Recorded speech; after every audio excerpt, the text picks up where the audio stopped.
So back pain ఎక్కువగా వస్తుంది అంటుంటారు వాళ్ళు. అదే విధంగా ఇక్కడ మెడ నరాల దగ్గర కూడా పట్టేసిందని అంటుంటారు.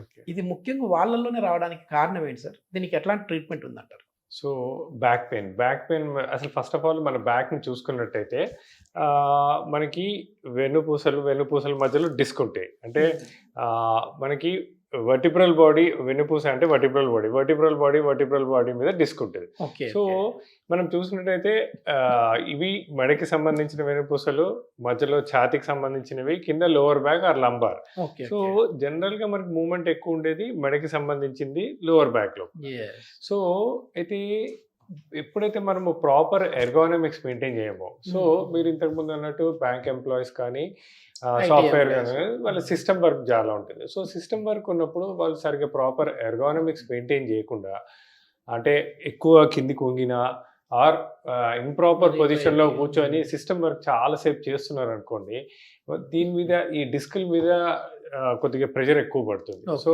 ఆ అబ్నార్మల్ పొజిషన్లో డిస్కుల మీద ఎక్కువ ప్రెషర్ పడ్డప్పుడు ఆ డిస్కులు వెనకకి జారటం కానీ, ఆ డిస్కులు డీజనరేట్ కావటం కానీ అవుతుంది.